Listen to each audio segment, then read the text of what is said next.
It's not the storm that sinks the ship. It's the weakness in the hull. Life doesn't destroy people. Weak minds do.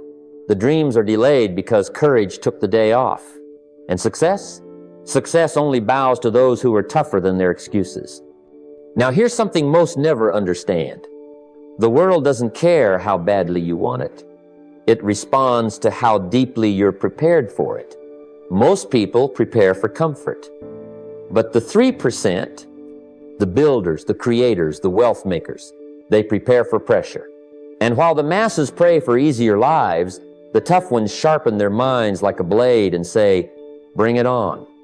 See, mental toughness isn't a gift. It's a decision. It's earned in the moments when no one's clapping, no one's watching, and no one's coming to save you. It's built when you do what's necessary, not what's convenient. And let me tell you something. If your mind can't handle pressure, your life will never handle wealth. Because money doesn't solve problems, it exposes them. Success magnifies your weaknesses. If you're fragile, it will break you. But if you're forged, it will bless you. So here's the challenge. Don't just chase your goals, outgrow your old self. Build the kind of mind that doesn't flinch, doesn't fold, and doesn't negotiate with mediocrity. Because when you master your inner world, the outer world has no choice but to follow. Let me tell you something I learned the hard way early in my career. Your excuses aren't innocent. No, they're subtle, clever. They show up dressed as logic, wearing the disguise of reason. They'll whisper, you've worked hard enough today, or you're not ready yet, or the classic, tomorrow's a better time to start. But here's the truth. Every excuse you allow to live rent space in the house of your potential. And while it sounds like it's protecting you from discomfort, it's actually robbing you of your future. There was a time when I used to say, I don't have the time, or I'm not a natural speaker, or if only I had more resources. I was negotiating with my limitations. I was sitting at the table with my own mediocrity and cutting deals that kept me broke, not just financially, but mentally. I realized that excuses are just well-worded lies, and the most dangerous part? They sound like truth. I met a man once who told me, I'd start my business if I had more confidence. I asked him, how do you expect to grow confidence if you don't start? You see, we wait for feelings that only come after the action. Confidence doesn't come first. Discipline doesn't come first. Execution comes first. That's the key. You must act before you feel ready. And when the voice of the excuse comes, and it will, you don't negotiate, you replace it. You replace I can't with I will. You replace I don't know how with I'll figure it out. The successful don't have fewer excuses, they just don't honor them. They see them for what they are, traps. If you let them speak too long, they become your story. And soon that story becomes your identity. I'm just not built for this. I'm not one of those people. But you weren't born with that story. You accepted it. And the good news, you can reject it just the same. The breakthrough for me happened when I stopped treating my excuses like obstacles and started treating them like enemies. I made it a point to catch them early, interrupt them, and replace them with immediate action. Not perfect action, just movement. Because motion defeats emotion. And if you move in the direction of your goals, even on a small scale, you start rewiring your identity from someone who waits to someone who works. And don't fall for the myth of balance in the beginning. You need obsession, intensity, and a little bit of unreasonable commitment. When your friends say, you've changed, you should say, I hope so, because the old version of you made too many deals with doubt. The moment you stop negotiating with excuses is the moment life begins negotiating with your potential. Let me tell you something I learned after watching people rise and fall and sometimes crash completely. The ones who make it, and I mean really make it, don't live by how they feel, they live by what they believe, and there's a world of difference between the two. Your feelings are like the weather, unpredictable, changing with the wind. But your philosophy, that's your foundation. It's the compass that keeps you on course when everything else gets foggy. I remember the early days when I used to wait for motivation to strike. I'd say, I'll work when I feel like it, or I'll make the calls when I'm in the mood. But here's the problem. Some days, you don't feel like doing anything. Some days you're tired, discouraged, distracted. And if your decisions are driven by those feelings, your results will reflect inconsistency. That's when I learned feelings are a luxury you can't afford if you want to live an extraordinary life. So what do you do instead? You build a personal philosophy, a set of beliefs and standards so solid they don't shake when your emotions do. You decide that discipline is better than comfort, that results matter more than mood, that responsibility outweighs convenience. And once that becomes your operating system, success becomes predictable. I met a man once who told me, "I just don't feel like showing up lately." I asked him, "Do you brush your teeth every day?" He laughed. "Of course." I said, "Do you always feel like it?" "Not really," he said. "Then why do you do it?" "Because I have to." Bingo. Some things you do not because you feel like it, but because your standard says you must. That's what philosophy does. It removes the debate. It turns maybe into must. You see, when your life is ruled by principles, it becomes easier to withstand storms. When your mind says, "I'm too tired," your philosophy answers, "We don't skip discipline." When your emotions cry out, "This isn't fair," your principles remind you, "We take full responsibility anyway." You no longer follow your feelings follow you. And if you've ever wondered how successful people keep showing up day after day when no one's watching, when there's no applause, it's because they're not driven by how they feel.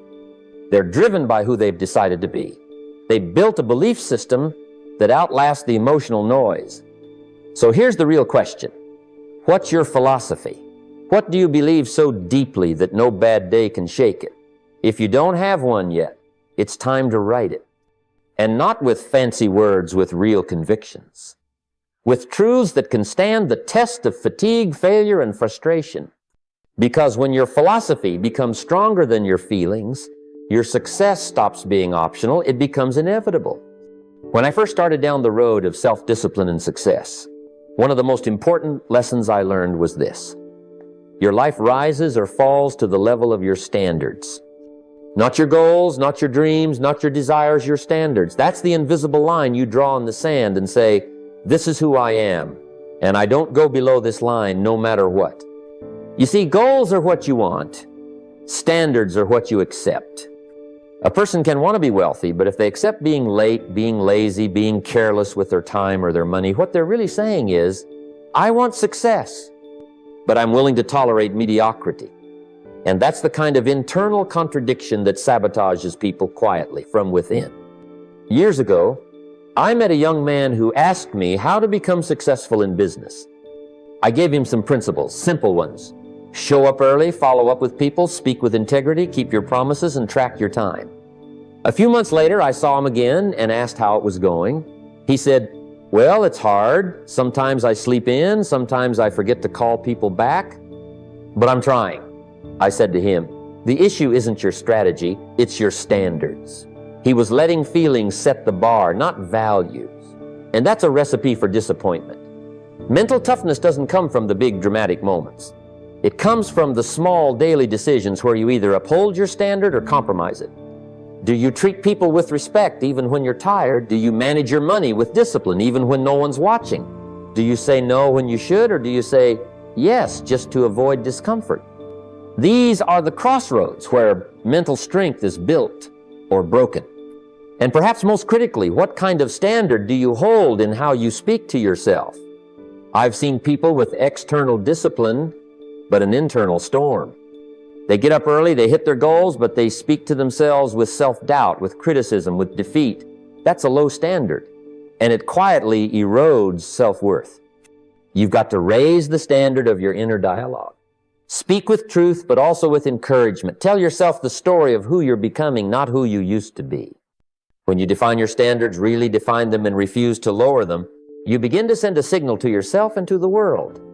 I know what I stand for. And you'd be amazed how the world begins to adjust when you draw those lines clearly. People respect someone who respects themselves. Opportunities begin to gravitate toward consistency. And most importantly, your confidence grows not because things got easier, but because you stopped lowering your standards when things got hard. It's not the big goals that build a great life, it's the small standards you refuse to compromise on.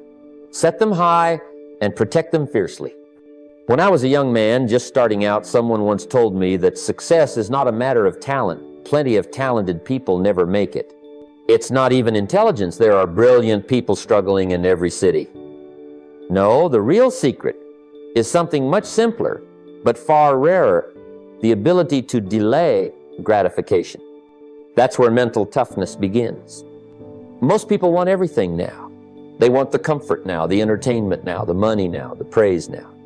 But the truth is, life doesn't pay off in the short term, it pays off in the long term. The poor, the undisciplined, they chase instant rewards, the quick thrill, the fast dollar, the easy way out, and they sacrifice the future in the process. The successful, on the other hand, understand something vital. If you're willing to suffer a little now, you can live a whole lot better later.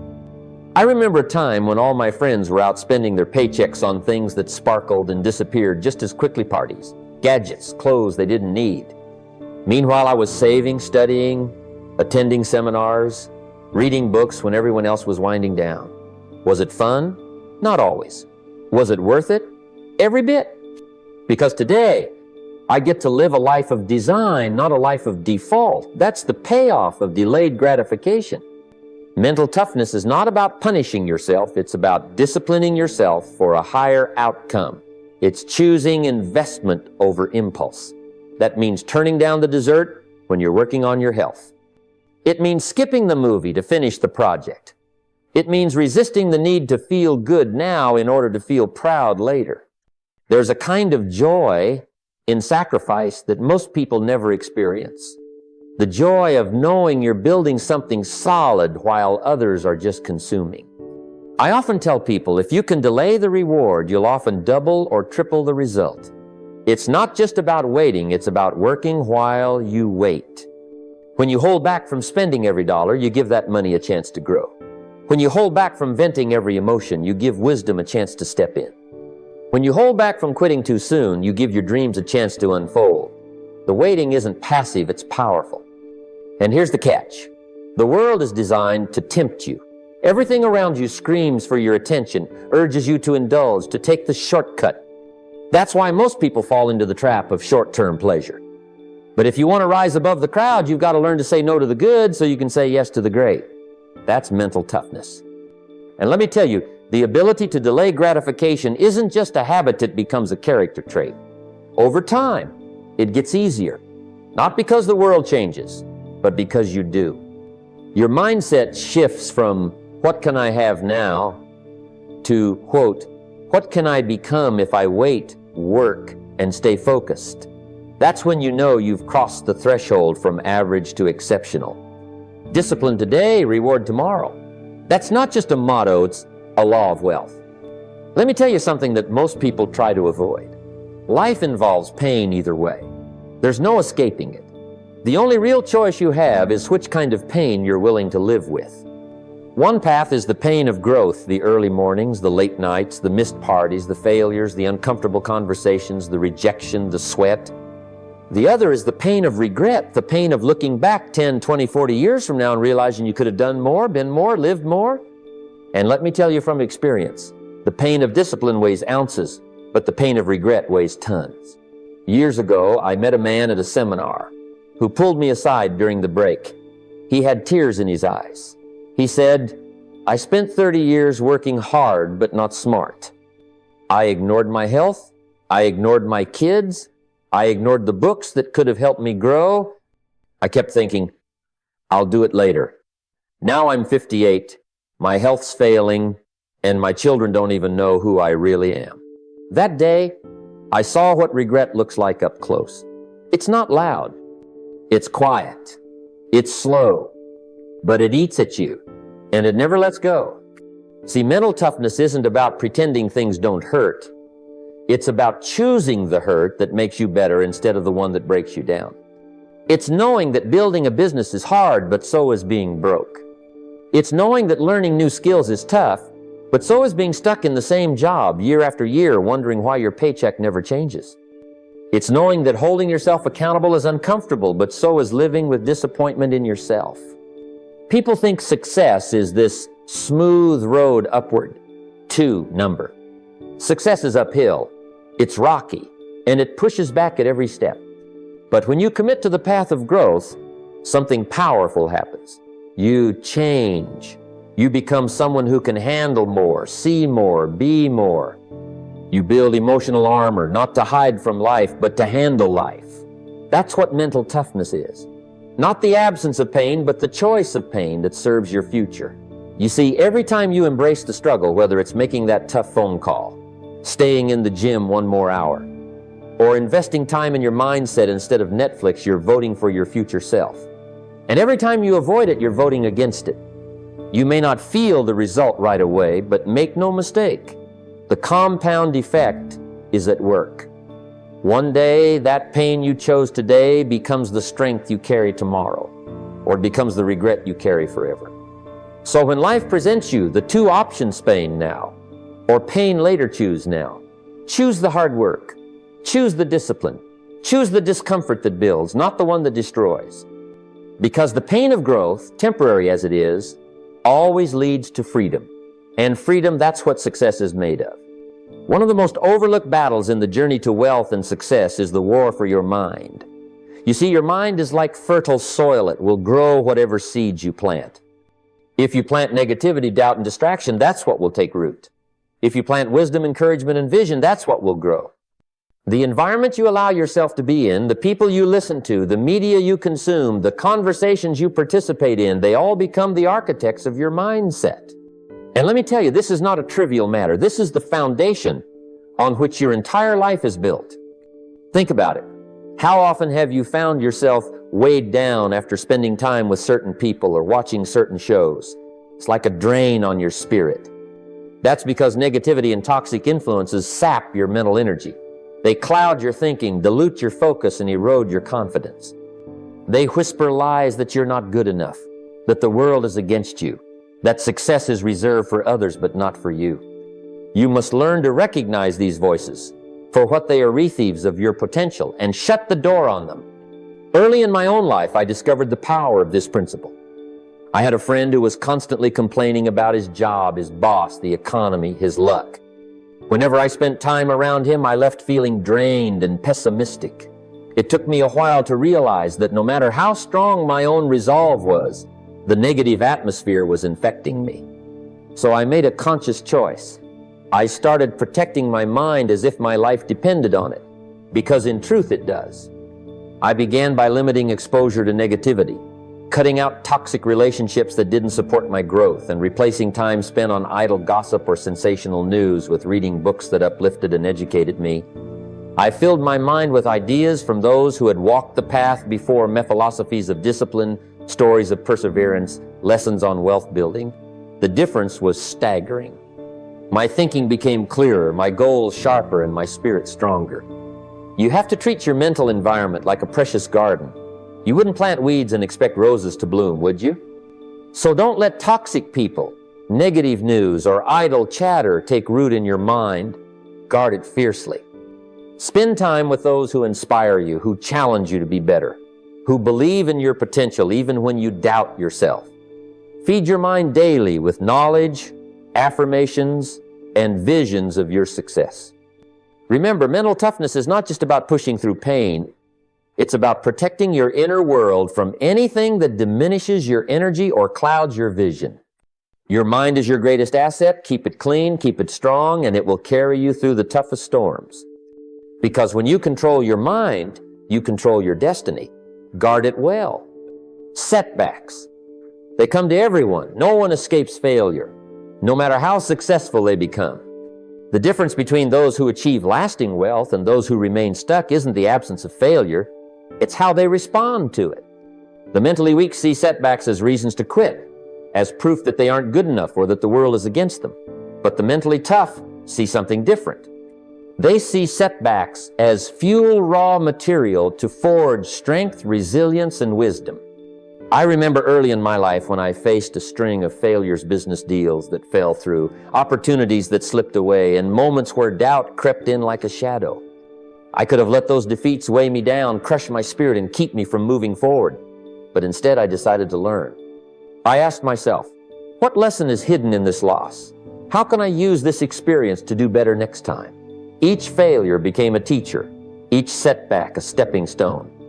You see, every loss can be carried two ways. It can become a weight that drags you into despair, or a weapon that arms you for the next battle.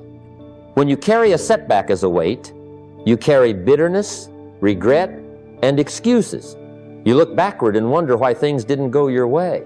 But when you carry it as a weapon, you use the knowledge gained to sharpen your skills, adjust your strategy, and rise with renewed determination. Mental toughness is forged in this process when you refuse to collapse under the pressure of failure and instead convert it into a resource for growth. It's about training your mind to respond differently. It's a decision to be resilient, to keep going, and to understand that failure is not a destination, but a part of the journey. In truth, failure is feedback. It tells you what isn't working and points you toward what needs changing. One of the most important realizations I had was that the pain of failure is temporary, but the pain of regret lasts forever. To live a life of regret is to be haunted by the what-ifs. What if I had tried again?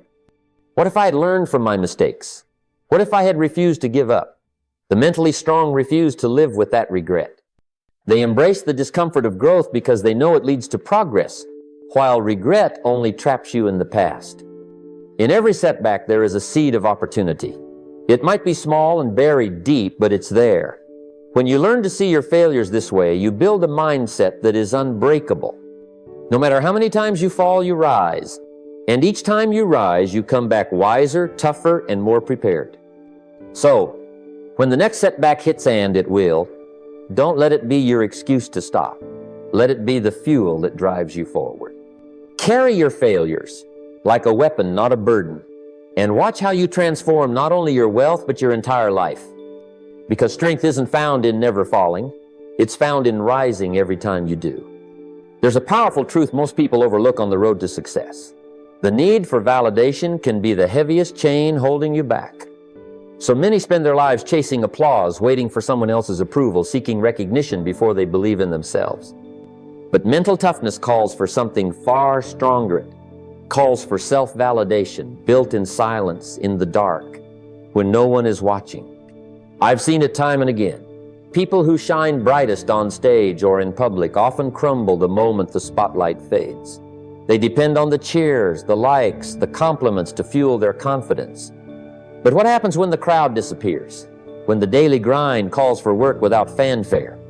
True strength is found in those quiet moments when you build your future brick by brick without a single soul knowing your name yet. Think about the greatest achievers in history. Rarely did they start with the crowd cheering them on. They started alone, working tirelessly when no one cared. When I was younger, I spent years doing just that, showing up before dawn, studying after midnight, investing in myself with no guarantee anyone would notice.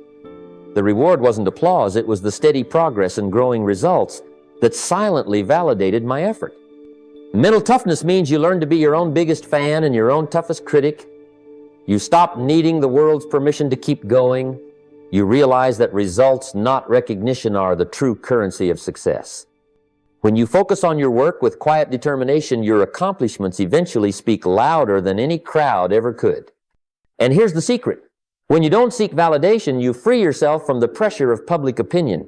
You don't get distracted by comparisons or thrown off by criticism.